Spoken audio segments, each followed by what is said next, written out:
Unfortunately, no one can be told what the Matrix is. You have to see it for yourself. The Matrix is everywhere. It is all around us.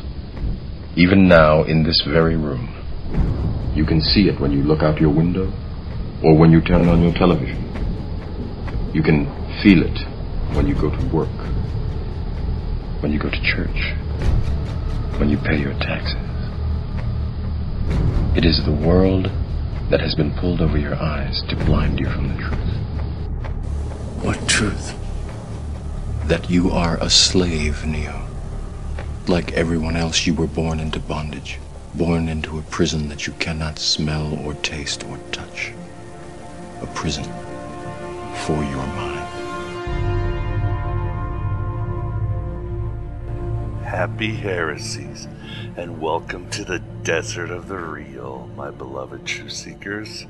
This is Aeon Byte Gnostic Radio, broadcast at the virtual Alexandria through the GodAboveGod.com. This is the ultimate and final rabbit hole you'll descend, the meaty bowels of Leviathan, the throat of Neptune when it's not full of semen, the infected wound of Attis after he castrated himself, Pan's labyrinth that stretches into the magical corners of the multiverse. You take the red pill, you stay in Wonderland, and I show you how deep the rabbit hole goes. With your inner Inanna on one side and Orpheus on the other, armed with the sword of reason and the shield of wisdom, you will defeat the memory Taurus of your childhood traumas, the peer pressure Medusa that turned your dreams to dead stone, and even the cosmopolitan Hydra with its heads of materialism, fear, anxiety, and bigotry. The prize is the greatest of all, as you come here every week, and that is yourself, your real self, that avatar of eternity called the divine spark, that Christ in you, the hope of glory, the map of the pleroma you'll realize was written on your heart all along. And then it's all starry wonder. It's like God's vagina. Especially if we can find Lady Wisdom, also known as the Blessed Shekinah, or the World Soul, or the First Thought. Yet perhaps there is no end to this quest. Like the Book of Sirach tells us, the first human being never finished comprehending wisdom, nor will the last succeed in fathoming her. For deeper than the sea are her thoughts, and her counsels than the great abyss. She tore a hole in our universe, gateway to another dimension. But we could frackin' try. Why? Because we are the Gnostics, the lovers of the esoterica, and the Dionysian freethinkers. We are the veterans of 1,000 psychic wars who have set the controls to the heart of the sun. We are the lords of deconstruction, the revenge of the myth upon our oppressors, and the word made unflesh.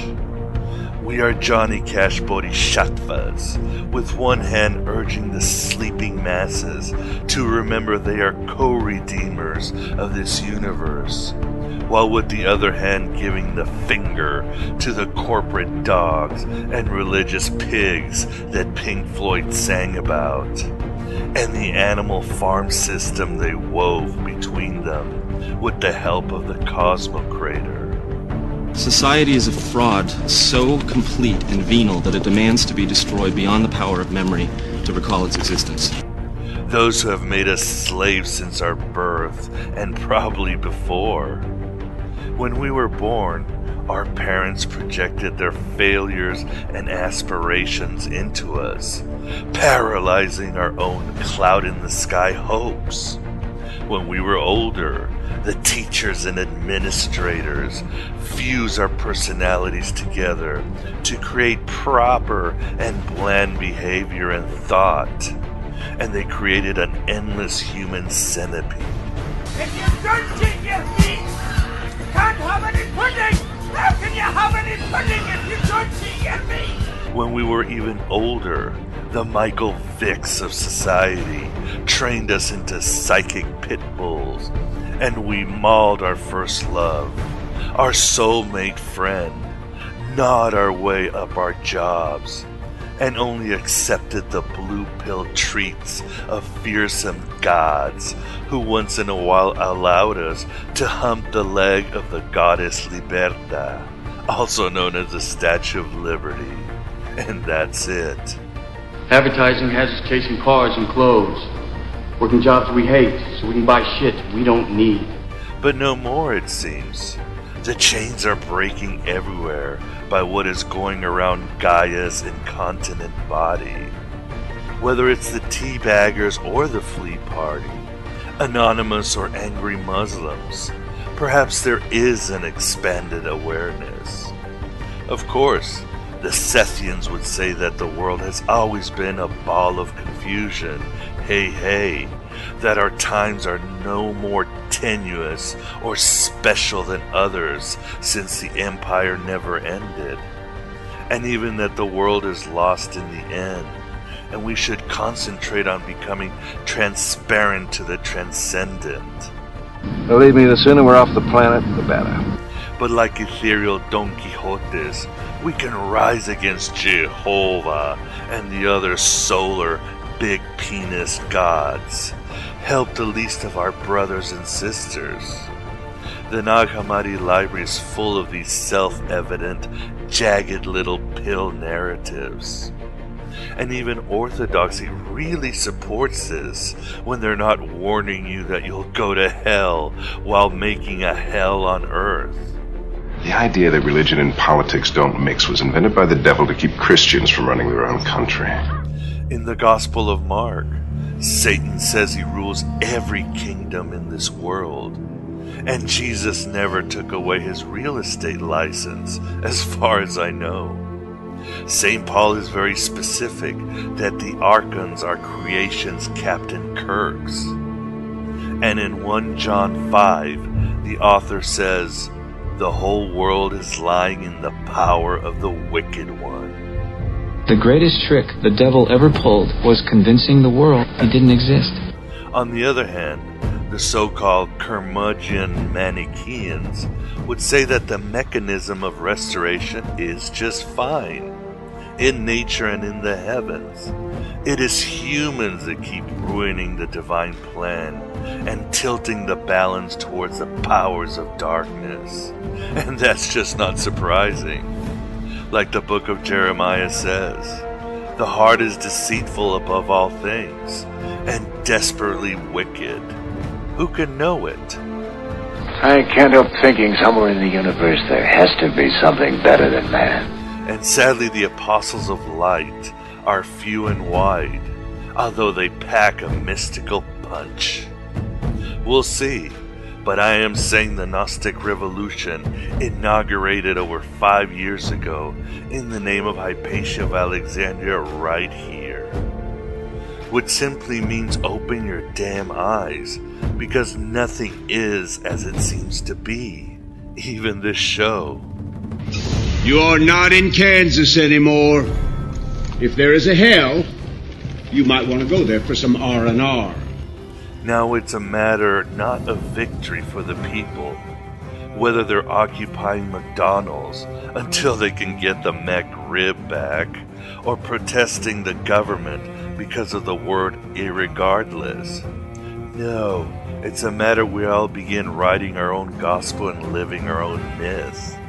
We shall then be free of Plato's cave and instead occupy the Mystery Science Theater 3000 somewhere in the 8th heaven and expose the powers and principalities for what they are. Bad actors who deserve a pink slip and pink eye. And I was hoping for some sort of tactical plan that didn't involve martyrdom. I am Abraxas, in his monkey avatar of Miguel Connor, broadcasting somewhere in the lawful dystopia of Chicago. patiently waiting for the beginning of the world. I am no teacher, guru, leader, or risen OxyClean salesman.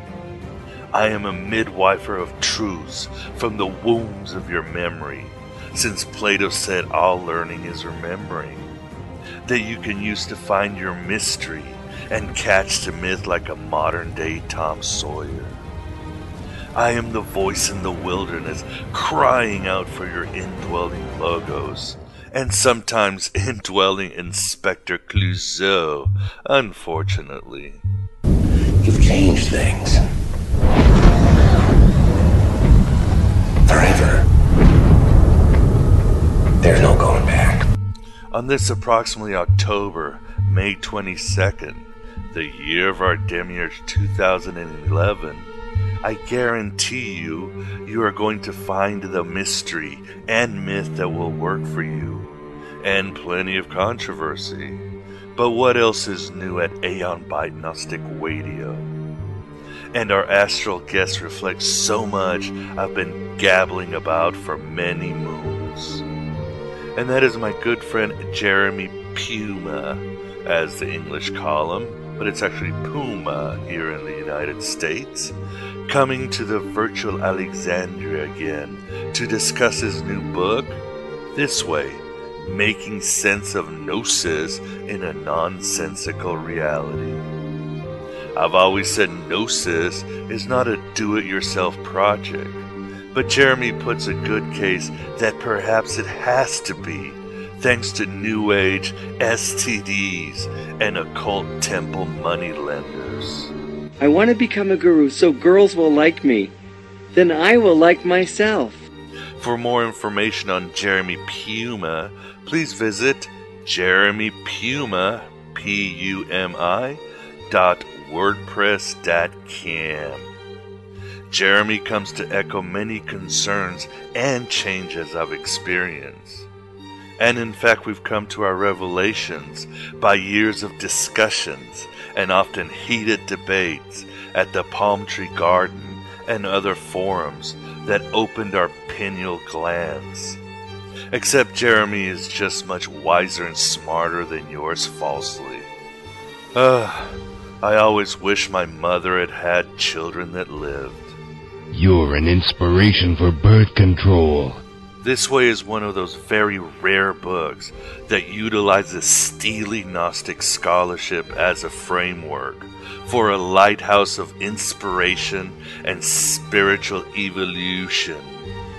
Since Jeremy has been studying the old heretics for over 15 years, it wasn't too hard to put, in my opinion, one of the best living Gnosticism books out there. Perhaps the best. It's short but Vesuvian in pleroma data. We are the future, Charles, not them. They no longer matter. He does use Zen Buddhist techniques because, as I've always said, there are too many gaps in the extant Gnostic materials to reconstruct any sexy praxis. Once again, things that could have been brought to my attention yesterday! Moreover, Zen Buddhism has striking parallels to Gnosticism, like a holy nihilism that doesn't mean life amounts to nothing, but that life is already nothing, and we must fill it with heroic destiny. A realization the material world is allergic to the wavelengths of the higher mind.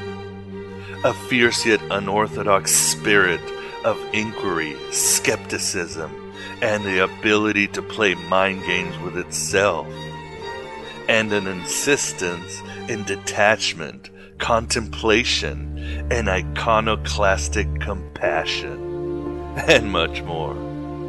I got a metaphysical Woody from This Way, and I've been reading Jeremy's works for years, publicly and in private. It jolted me to really recalibrate some of my present views, and that's the best thing you can ask from any book. Am I wrong? No, you're not wrong. Am I wrong? You're not wrong, so you're just an asshole. Okay, then. At the same time, This Way has serious underlining caveats that maybe imply that, again, modern Gnosticism is not a place of Gnosis. Gnostic churches, cults, and magnetic leaders have sprouted like pubic crabs since the 19th century occult revival. Such movements as Theosophy, Thelema, Neo-Templars, Cathar revivalists, the Weirites, and even Neo-Pagans copulated what little was understood of the classic Gnostics with their own esoteric proclivities. Can I raise a practical question at this point? What are you going to do Stonehenge tomorrow? No, we're not gonna fucking do Stonehenge. You can't blame them, since before 1979, all we really had were the Church Father Flibberty Gibbets, as well as the Pistis Sophia, the Gospel of Mary, and a few other Gnostic texts, and certainly a lot of legendary. All of this later on, injected by the interest in Mary Magdalene, the Da Vinci Code, Carl Jung, the Matrix, Philip K. Dick, the Gospel of Judas, created a stew of various hybrid Gnosticism that could make any seeker of Gnosticism explode like the dude from Scanners. What the hell is this? Yet, and you can find most of these pioneers right here on Aeon Byte, continual breakthroughs of the Nag Hammadi library reveal that what goes by modern Gnosticism is something that the ancient Gnostics would find alien and bizarre. They would agree with the albatross over your neck term called New Age. I love you, you love me, we're a happy family. Shut the fuck. And Jeremy's book highlights this, and there are many of us who wonder why the Gnostic Gospels are continually ignored by modern Gnostics. And is it even a bad thing for modern heterodox theology? Maybe what passes for Gnosticism these days is increasing the Tikkun Olam, or gathering of the sparks. Yeah, sure. And dogs one day will learn to walk instead of run up the stairs. Are you incapable of restraining yourself, or do you take pride in being an insufferable know-it-all?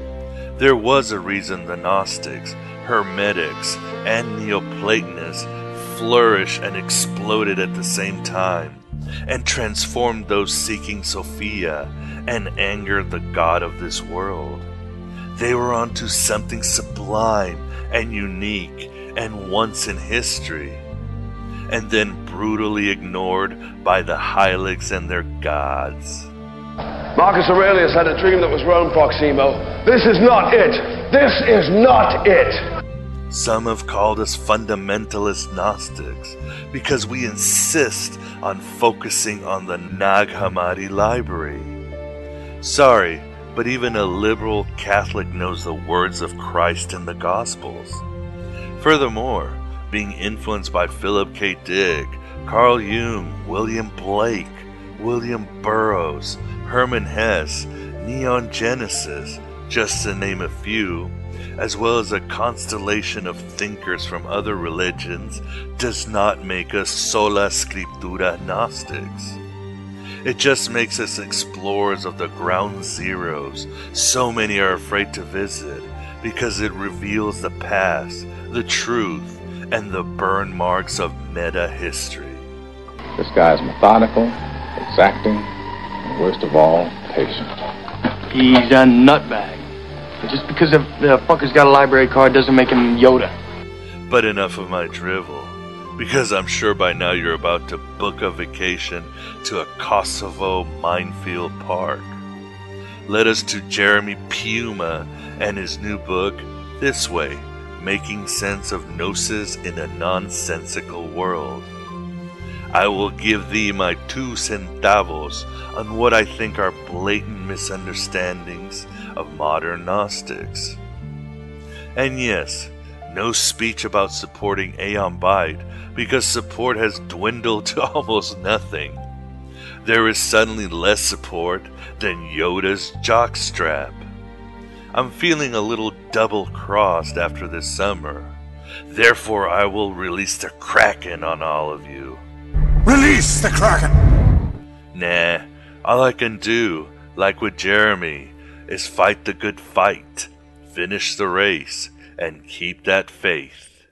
I do this for a reason, and part of it is for you and that dream of you. When I whet my flashing sword, and my hand takes hold on judgment, I will take vengeance upon mine enemies, and I will repay those who hate me. O Lord, raise me to thy right hand and count me among thy saints, and I shall count thee among my favoured sheep, and you shall have the protection of all the angels in heaven.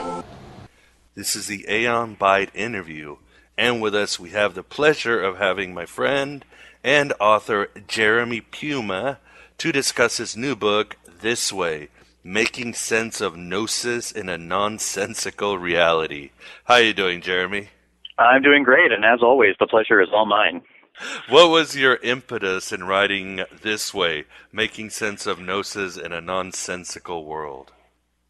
Well, you know, there's a lot of stuff out there on Gnosticism, and I think the average person who's interested in it, they tend to end up either with this idea that it's this vague, ambiguous nothing like Gnosis and can be whatever you want it to be. Gnosticism is, riding around on dinosaurs and doing DMT, or it's in the purview of this sort of 19th century occultist theosophical society, Ecclesia Gnostica, AJC, that kind of purview too. But there's nothing really for like people who don't want to be involved in all that stuff. And I have experience being involved in both of those worlds, and I've had what I've been told is a modicum of success, in pursuing my own way. And so I kind of wanted to do the Gnosticism for autodidacts, I guess, and put something out there so that, even though modern Gnosticism is basically it's been swamped by the theosophical occultist school, I wanted just something out there, even if it's just one drop in the ocean. So maybe somebody can kind of be led away from that approach towards what I think is a more genuine approach, if that makes any sense. Yes, but it is kind of ironic because obviously in the Palm Tree Garden blog and in your book, you actually admit that the 19th century occultists and the revivals and the neo-pagans and the New Agers, they're really the ones practicing the true Gnosticism, not you or me. That is correct. I feel that way very strongly, and I think the scholarship also points in that direction. I think that modern Gnosticism from the 19th century on is Gnosticism. I think that I will cede that to those guys. They have created something that is unique to them that has very, very little to do with the actual ancient Gnostic material. And for that reason, another title that I play with the book is Gnosis without Gnosticism, because I don't think that what is going on there is what A, was going on with the ancient Gnostics, B, is necessarily, I hesitate, I don't want to come across as too harsh, but I don't necessarily think it's a healthy scene, the modern Gnostics or neo-Gnostics or, whatever they are calling themselves or whatever we are calling them. From firsthand experience, I've seen a lot of things that would make most people kind of hesitant to go in that direction if they only knew about them. And so I kind of wrote this book as, you're doing a Google search, maybe you'll come across this and won't go in that direction. And there you go. I'm just kind of putting it out there to see what happens. But, for example, In your book, you talk about the ancient, well, we don't really know what the ancient rites, but a church-going or a churchy Gnostic, which you and I used to be, would say, well, the Gospel of Philip talks about sacraments, so therefore the Gnostics did sacraments, so therefore we have to be churchy. What is your answer to that? You know, we have to face the fact that the extant writings that are kind of lumped in under the Gnostic category, all of which may or may not be Gnostic, are a big mess.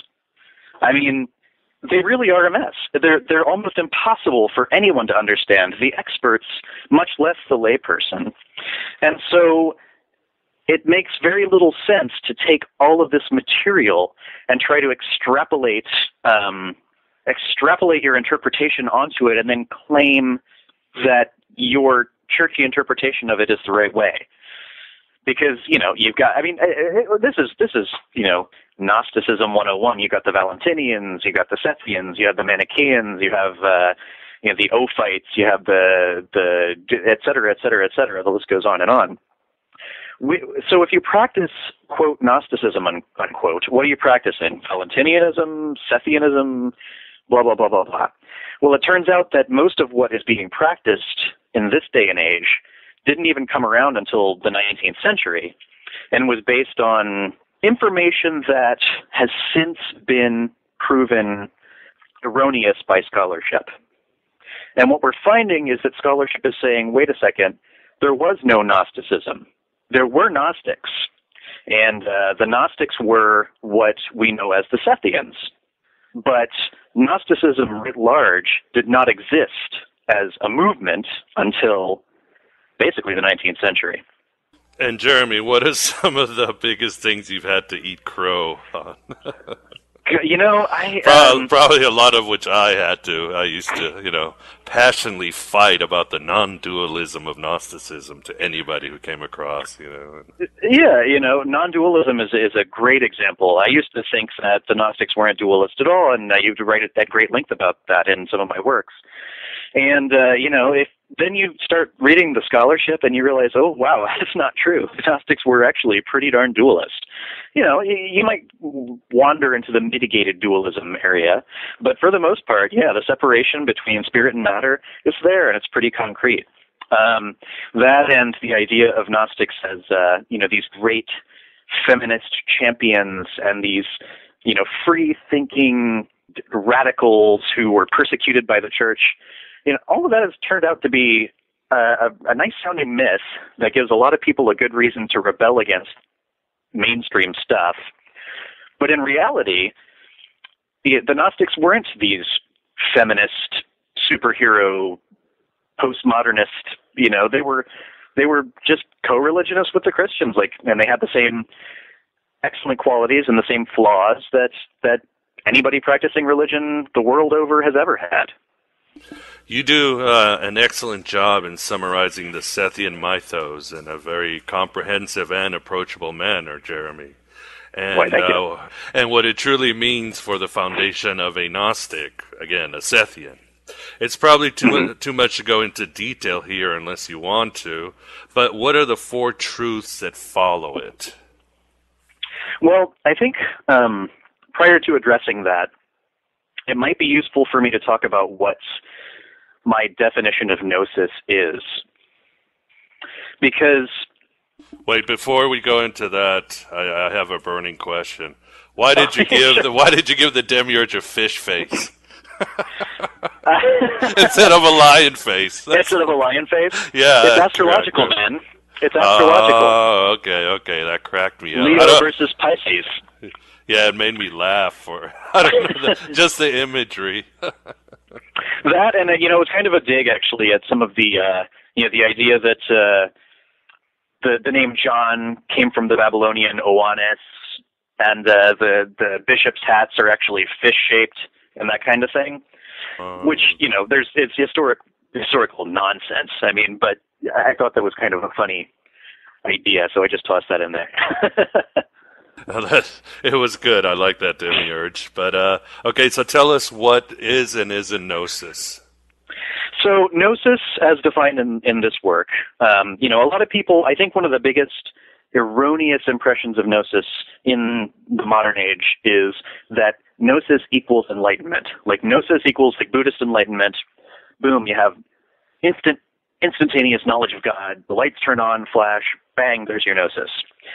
But if you look at the material, I really don't think that's what it is.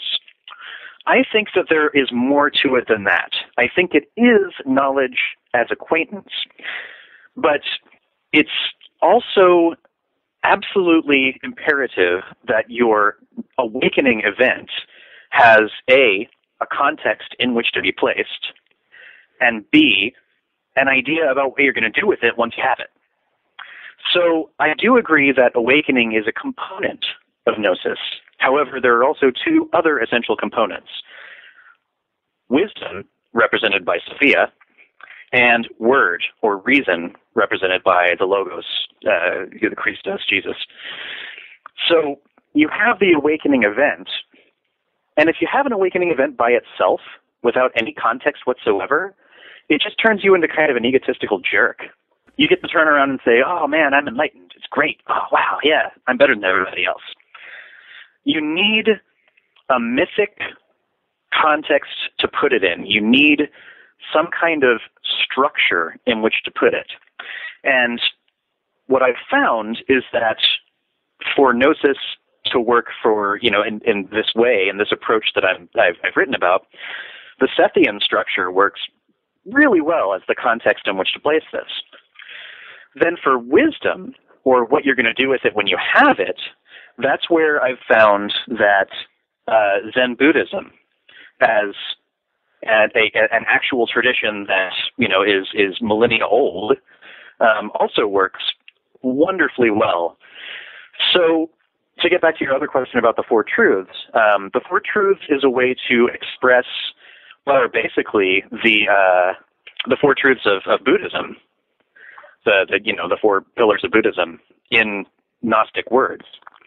So, where the Buddhists would say that, everything is an illusion, what the Gnostic might say is that everything is imperfect, that life itself is imperfection.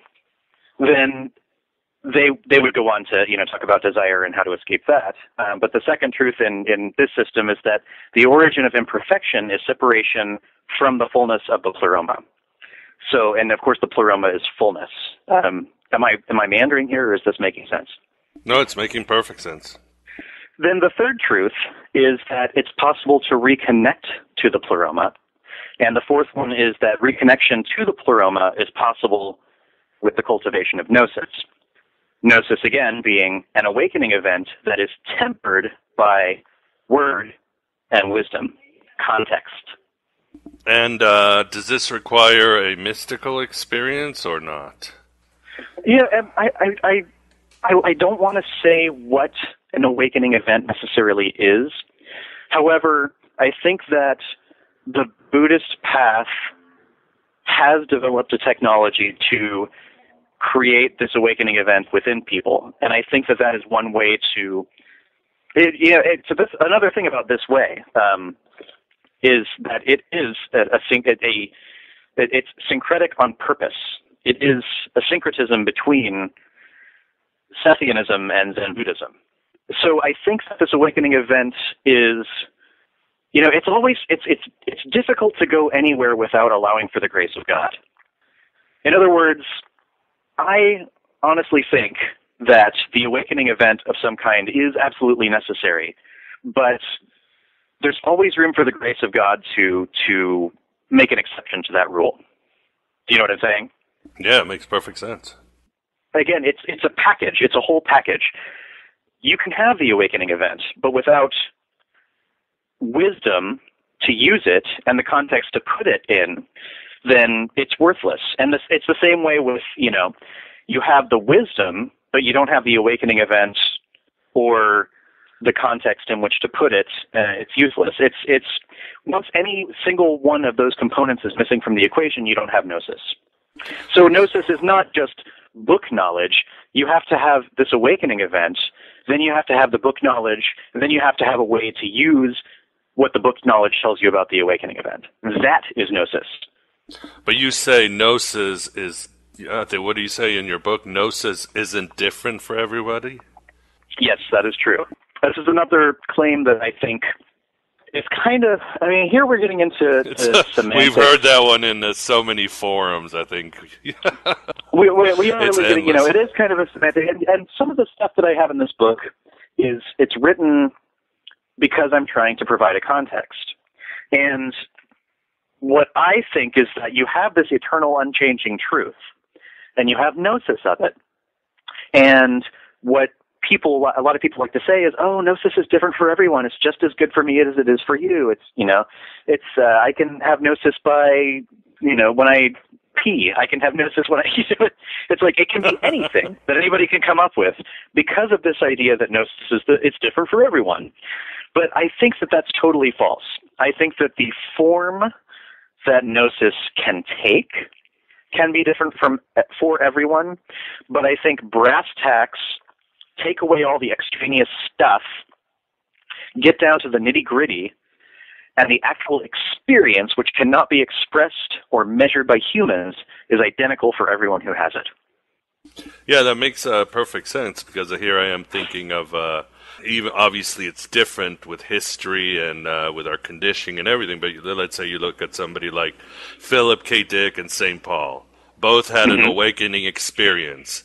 Both they weren't enlightened. Both, Paul went to Arabia, Philip K. Dick started writing his exegesis. Both began to get that logos within them. And then both went out into the world and tried to find wisdom. But of course, both are speaking in complete different languages, but they're saying the same thing. They both had gnosis. Right. Yeah. Or look at it another way. Have you heard of the miracle berry? No, I haven't, Jeremy. The miracle berry is this thing that's really hip in foodie circles right now. It's this berry, and I forget where it comes from, somewhere in Asia, maybe, or South America. And you eat this berry, and for the next half hour after you've eaten it, everything sour tastes sweet. And so they have these miracle berry parties where everybody comes in and they take, they eat these little tablets, and then, they eat Tabasco sauce on ice cream, or, like lemon juice, instead of pudding and that kind of thing. What I'm trying to get at is that you have a lemon, you have someone who eats it, and they have a strong experience because it tastes very sour. Then you have somebody who takes the miracle berry, they eat the lemon, they have a very strong experience because it tastes very sweet. So with or without the miracle berry, the eating of the object, that is the expression of an experience of gnosis we have. But the lemon itself is the gnosis. That's the truth. They're both eating a lemon. Most people see ignorance as the opposite of gnosis, but you contend it's something else. What is it, Jeremy?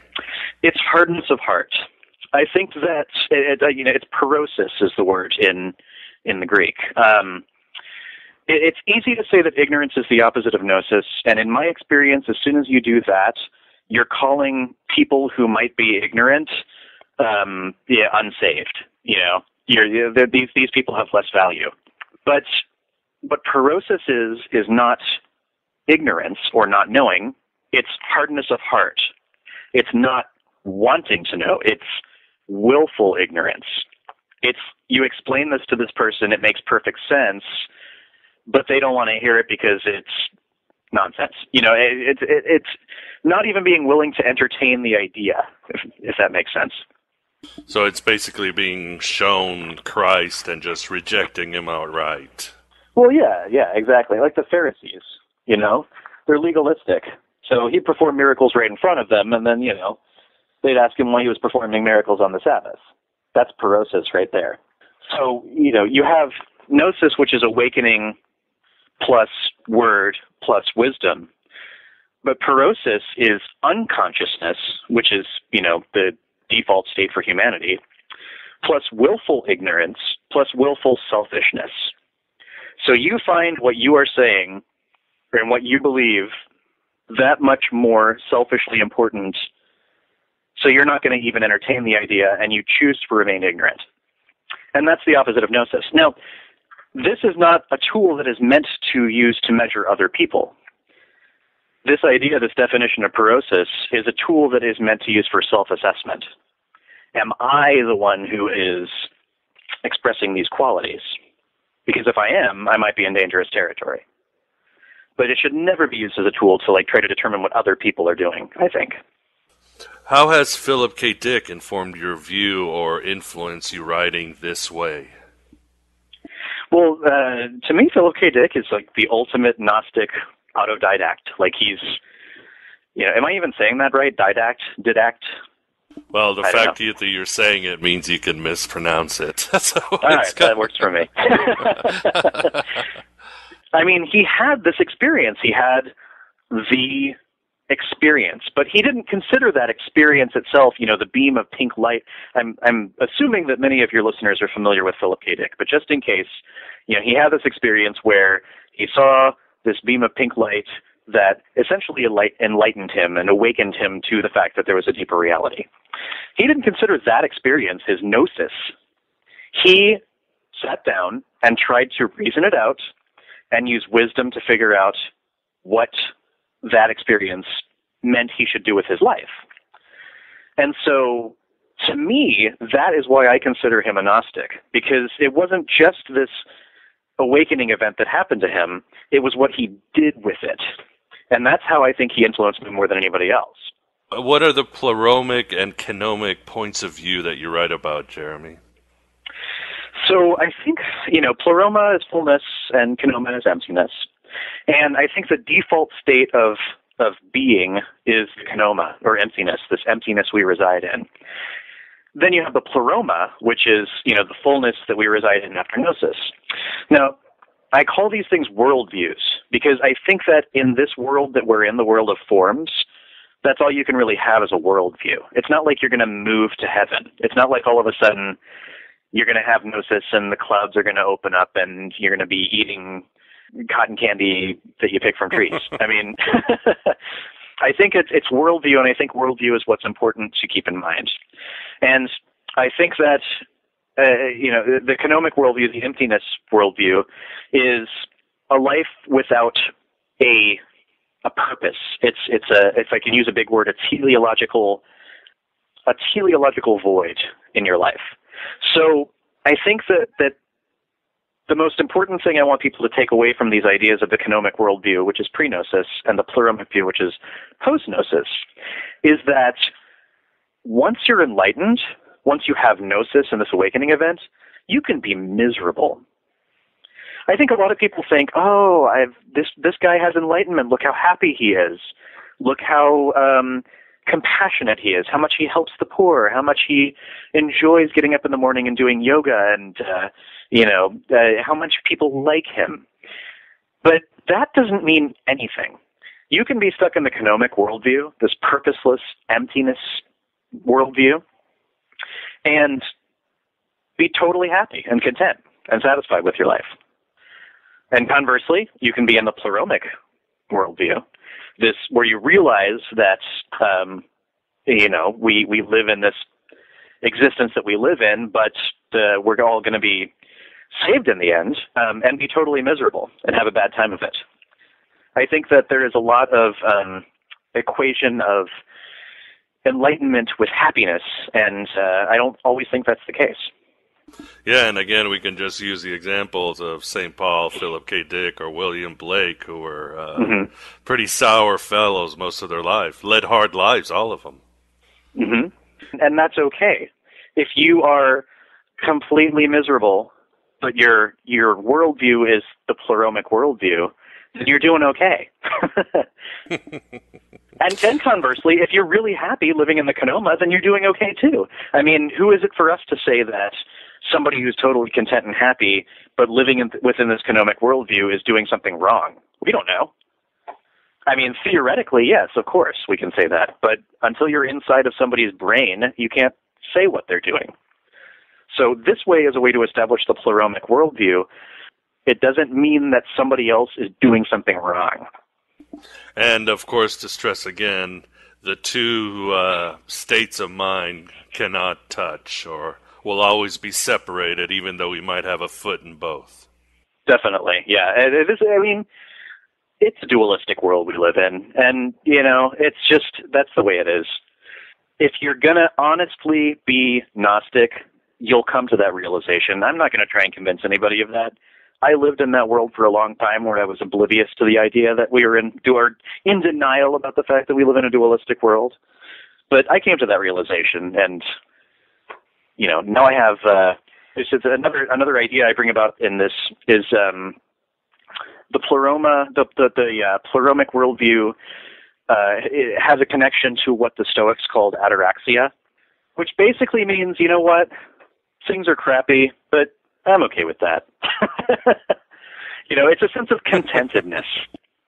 It's a sense of contentedness, and happiness, but you're able to deal with stuff that comes up to you.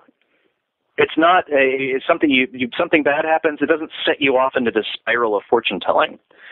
It's and what I mean by that is in the book, one of the precepts talks about how in this way we don't do divination or fortune telling, and that doesn't mean we don't read tarot cards. It means we don't fret about what's going to happen tomorrow. Because when you fret about what's going to happen tomorrow, you're giving into those passions, that fate, that necessity that's driving people forward, and that's what we're trying to escape. And Jeremy, how has Zen Buddhism aided you in crystallizing Gnostic praxis and attitude? Well, again, the Gnostic texts, what are considered in the modern era Gnostic texts, are a big mess. They don't really tell you anything. I mean, that's not true. I shouldn't say that. They tell you wonderful things. However, gleaning a context and practice out of them is virtually impossible. So, what I've done in my experience is turn to Zen Buddhism as I hate saying religious technology because then I'm getting into the whole hippy-dippy Tim Leary nonsense, but it is. It's kind of it's a methodology, a tried and true methodology where you sit down, you get rid of all the crap, and you have your awakening event. The idea that getting rid of all the crap is better than building up all these layers of crap is one of the biggest things I think that influenced that Zen Buddhism contributed to this way.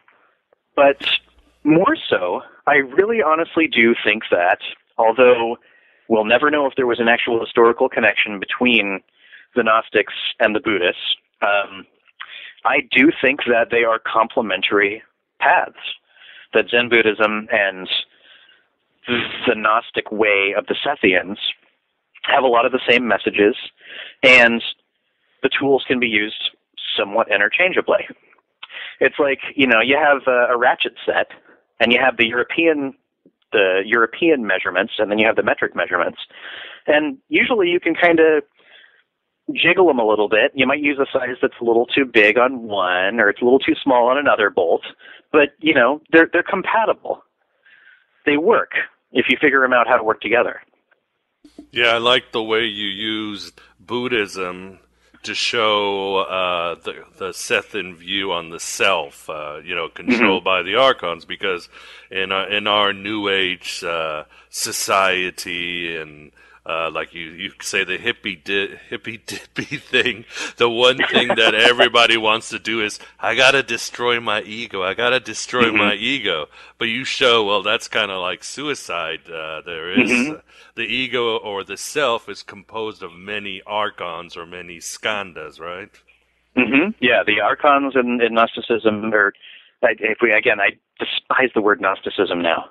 I prefer to try and talk about it in vague terms. It just makes me feel more content. But if you want to call it Gnosticism, then go for it. In Gnosticism, it's the archons, and it's amazing. There is a parallel within the Secret Book of John and the the Buddhist writings on the skandhas or heaps, which are amazing. And I talk about it in the book. They line up perfectly. It's almost like there was this communication, like passing letters back and forth about these 5 qualities that in Gnostic talk are basically the demons that make up the self, and then in Buddhism, 5 qualities that also make up the self. But yeah, I think that in Gnosticism, there's less of a need to destroy the ego I think that actually is one of the differences between it and Buddhism. And I don't know, it depends on who you talk to, because I've also met Buddhists who say, oh yeah, we talk about destroying the ego, but then if you get really high up in the Buddhist hierarchy and they're really deep into the esoteric teachings of Buddhism, they're actually not talking about destroying the ego. So make of that what you will. But there are amazing parallels that, if you read my book, you can find out. Yeah, he's got some great ones for you listeners. And what are some of the practices you offer in your book, This Way? Well, I tried to take that equation, the awakening, word, and wisdom, and sort of set out practices for each one. So the awakening is basically a modified Zen Buddhist meditation. And again, it worked for me. Make of that what you will. Somebody else might decide to use some other form of contemplative prayer to have the same sort of awakening event. So there's that. Then you have the word. And, to me, I think another problem with a lot of the new agey modern Gnosticism, occultism, silliness that's going around is there's a lot of anti-intellectualism built into it, where scholars, they're only learning book knowledge.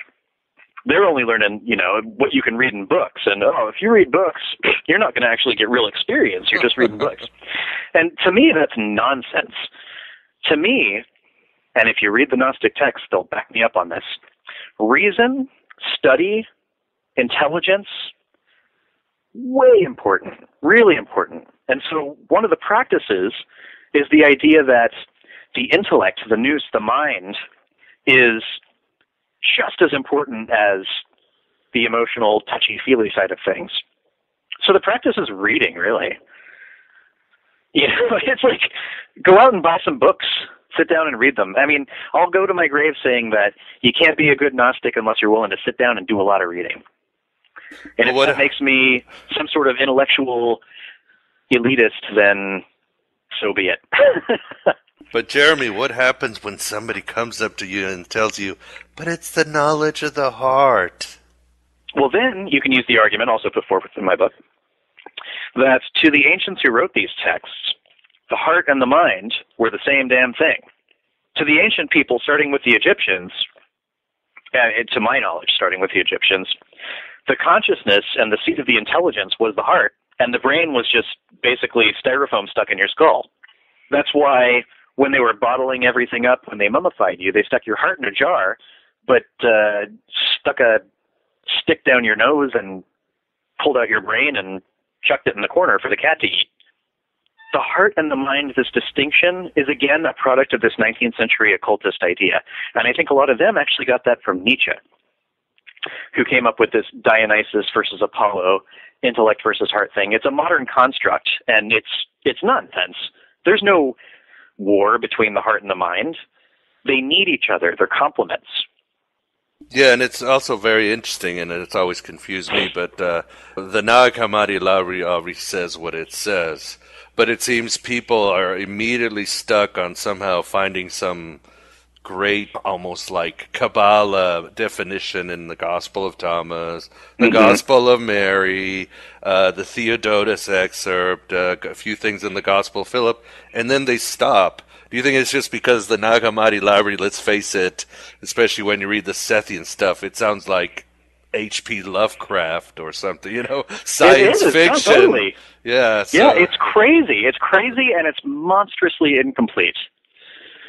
I mean, God bless the Bedouin who found it, who I believe his name was Muhammad Ali, but his wife chucked it in the fire as soon as he brought it home. And so there's so much missing from it that we'll never know. And the idea that there's a cohesive, coherent practice that you can make out of these texts is just, it's not going to fly. It's just, and then, again, it's no better than the Bible. When you look at, the Pistis Sophia, my favorite example, if you want to talk about homophobia, the Pistis Sophia, full of it. They weren't these enlightened beings. They were humans, which, to me, in my mind, makes them just as good. That's what I like about Jesus, that he was a human. Same with, Gautama Buddha, humans. Now, you can argue until you're blue in the face about, whether or not Jesus was also God at the time, and et cetera, et cetera, et cetera. But the fact is, I disagree with the Valentinians who said that Jesus never pooped. I think he did poop, and I think the fact that Jesus pooped is a good thing. And I think that the mystical secrets of the Nag Hammadi library are just as valuable to me as the mystical secrets of the Bible are to, somebody who is spiritually turned on by the Bible. Right, like you say in your book, that's why you defend the Nag Hammadi library against people who might twist it, because this is your spirituality. If somebody went and started saying the Quran is about space aliens, you would expect a Muslim to say, "Whoa, no, no, no." Right. If you are a religionist and you are not willing to, I am like as left-wing, kooky, politically as you get. I'm left of all the Democrats and all of those crazy jerks. But I can't abide the idea that we have to give equal credence to every single opinion. The political correctness, it has its place, I guess, but sometimes people are wrong about stuff. And I think you can honestly take a look at certain things, at certain teachings, certain approaches to your religious path, and just say, you know what, you guys are wrong about that. The modern Gnostics, the AJC, the EG, all the different acronyms, it's cool that they're practicing what they're practicing. Ultimately, I just want to leave them alone. I'm fine with them leaving me alone. But I don't feel any shame in taking a look at what they're doing and saying, you know what, you guys are totally wrong about this. There's something going on here. You're culty. Sorry. That's the way it is. I feel that way. And I'm sorry if you... I'm not attacking you for working in soup kitchens. I'm just saying I'm feeling a little like you guys are a little culty. And if that's the way that I come across, I'm not going to make any apologies for it. And there's now, also half of your listeners just turned off the radio. Shut down the computer, that bastard. No. Call the FBI. We have a wide variety of listeners from all walks of life. So, Oh, no, I was just going to say before we start running out of time, I wanted to go back to some of the practices I have, because there are a couple other ones I wanted to mention. One of the most important ones being that in this way that I write about, you don't have to be in a Gnostic church. You can either do it on your own, or you can be part of any religious organization. Because I think the original Gnostics did that. They just went to whatever church, whatever Christian church they wanted to. And so I think that one of the practices... They also hung out with the pagans. They're just everywhere.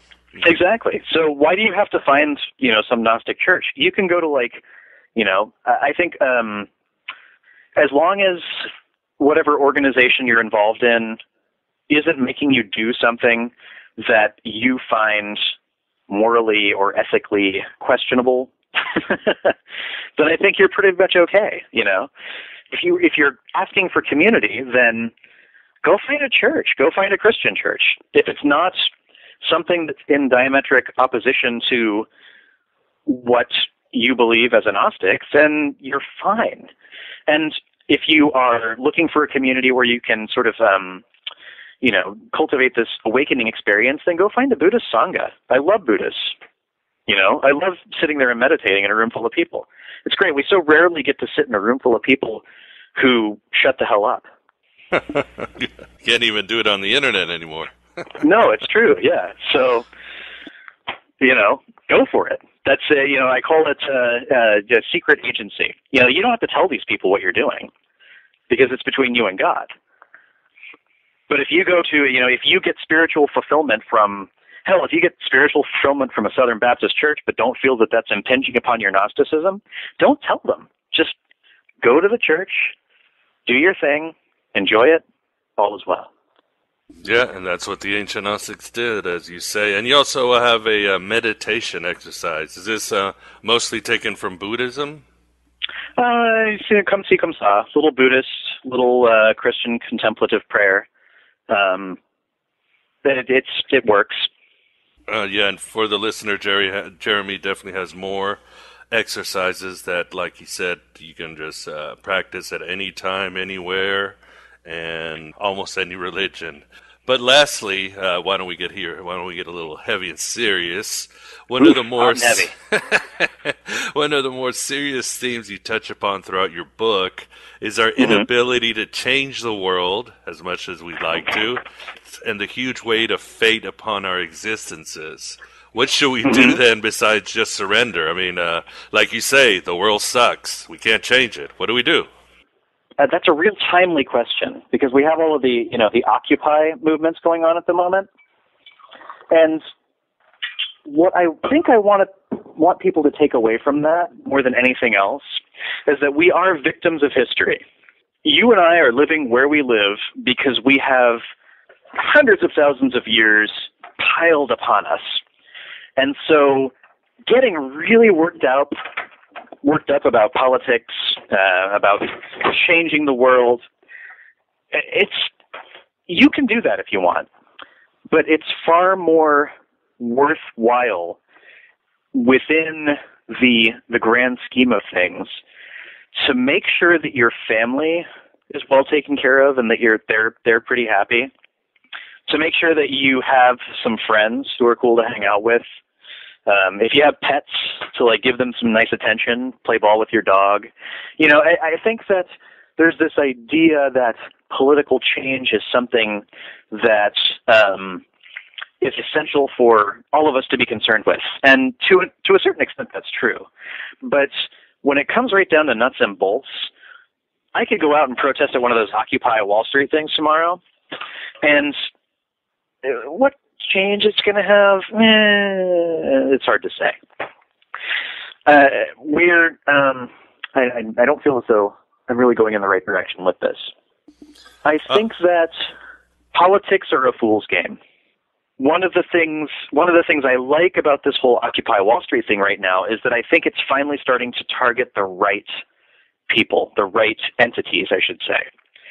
It's not attacking the Republicans or attacking the Democrats or attacking the right or attacking the left. It's attacking those bastard fat cat bankers. You know what I mean? Yeah. If you want, okay, so you got the politicians, and if you want to talk archons, the politicians are plagued by the archons of power, but the bankers are plagued by the archons of power and greed. So it's you're getting more bang for your buck going after the right people.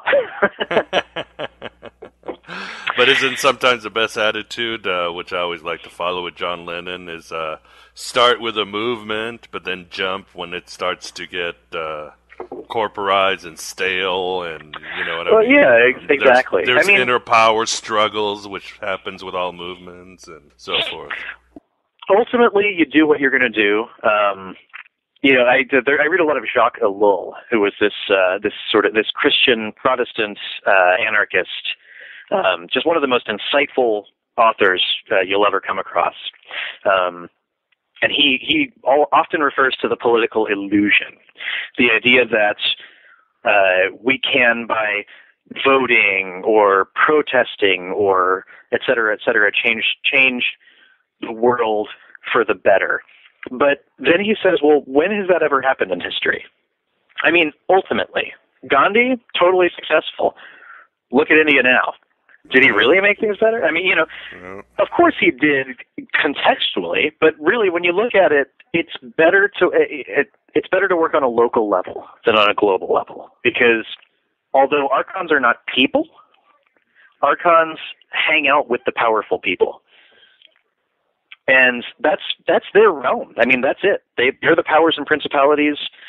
Satan is the king of this world. That's where they live, and they're never going to lose.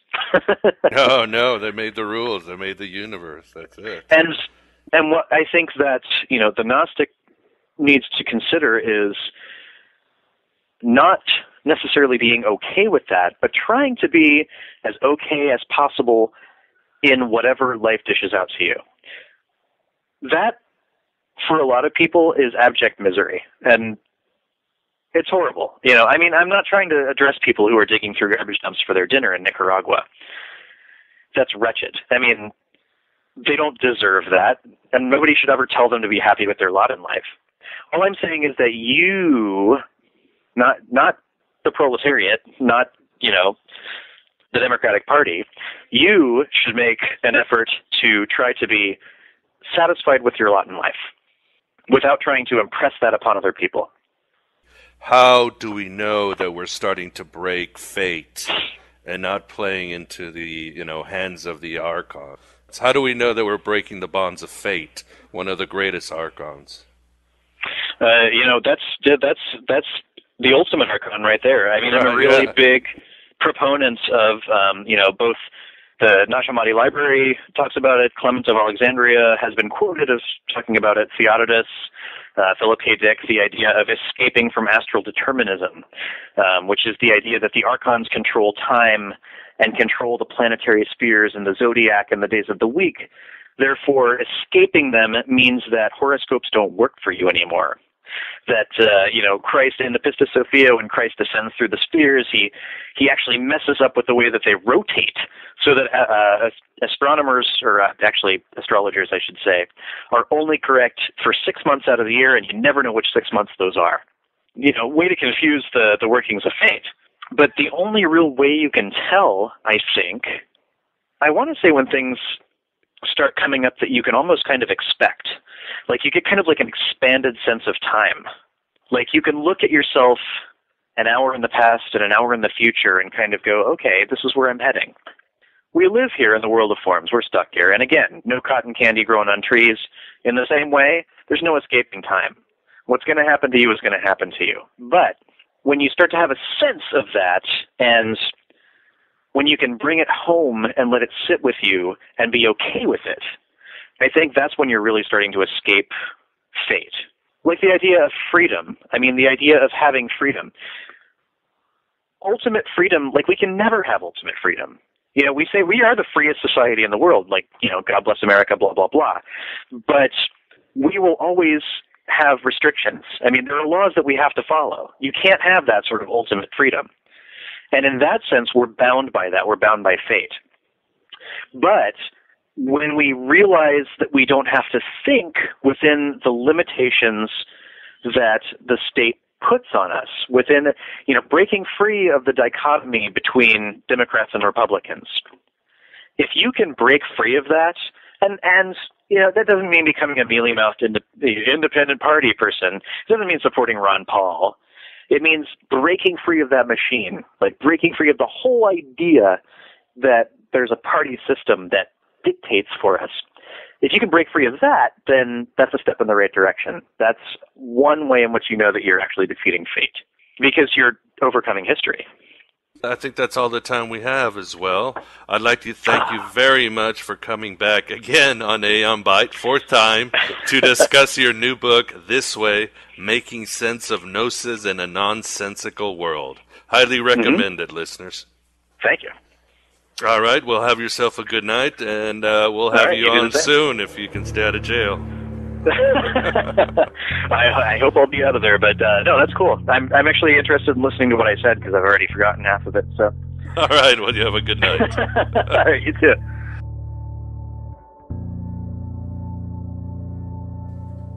And there you have it, my beloved truth seekers. Jeremy Puma on a buffet of issues for modern Gnostics that surely the classic Gnostics would applaud. All from his new book, This Way, Making Sense of Gnosis in a Nonsensical World. I highly recommend you check it out. And if you really disagree with Jeremy, as part of any modern Gnostic movement, my blog and microphone are yours for the rebuttal. Fair and mentally unbalanced is Aeon Byte Gnostic Radio. And I must say that Jeremy and I still have disagreements on many issues. That's why heresy shouldn't be this much fun. Again, for more information on Jeremy, please visit Jeremy Puma, puma.wordpress.com. And he's been on Aeon Byte with edifying interviews on Philip K. Dick and the Gospel of Tommy, which you can find at our archive of past shows. Now, for my own dispelling of misconceptions about the knowers of the unknown. Number 1, Gnosis. Jeremy already did an incredible explanation, and you can find more in my article, What is Gnosis?, right here at this page. Let me just tell you, it is not direct experience with the divine. That's insulting to almost all other religions when you think about it. One of the reasons Gnosis is unique, besides everything we heard from Jeremy, is because it's a very indirect experience with the divine. Archons and aeons and layers of reality, oh my. It is the thrust, or as Jeremy once wrote, Gnosis is not the result, it is what brings results. It is the thrust, the red pill, and the eye of the tiger. As Jeremy puts so well in his book, and take it as literally as you want, like if it concerns your office cube, or as mystically as you want, like if it was the mechanism of the cosmos, Gnosis tells you that the world sucks. They really are out to get you, and you don't know jack about anything. Anyone who tells you anything different is trying to get you into bed. And anyone anywhere can have Gnosis at any time, but it has to fall in the Gnostic framework, just like salvation, enlightenment, satori, the mystic bowel movement men have, all fall into their own specific framework. And neither is better than the other in reaching the Godhead. Your mileage may vary. Number 2, Sophia is not a goddess. She is an Aeon, an entity higher than anything in creation, part of the circuitry of the computer system that is the pleroma. Modern Gnostics or neo-pagans are making fools of themselves by worshipping her instead of acquiring her. I believe there's a total of 1 hymn to Sophia in all of the Gnostic materials. She is a mythic character, more than anything, a villain and heroine that represents so many aspects of your higher and lower self. She is the lost Shekinah, the fallen wisdom of God, the mother of a creation she disdains. She is you and I, but not a goddess. 3. Yes, the Gnostics were world haters and dualists. Although they were sophisticated enough to love the world, or more like the faint specks of what is good and what is permanent trapped within it. A better term actually would be reality distrusters, since they faced and were active in the world, instead of running to some desert in Egypt or Tibetan mountaintop. Think of Neo and his crew. The Gnostics, except for the Manichaeans, didn't play games of denial like other religions about providence in a pile of dog puke or the carcass of an armadillo. They saw a sky of vacuum and dark matter and tyrannical stellar lords. They saw a predatory universe where every living organism survives on the pain and death of another. They saw pieces of dirt floating in cosmic dust called civilized worlds. Like the Buddha, they knew life was suffering. Like the Greeks, they knew life was a tragedy. Like the Hindus, they knew life was an illusion. Like the Christians, as I said, they knew who was in charge of life in the material world.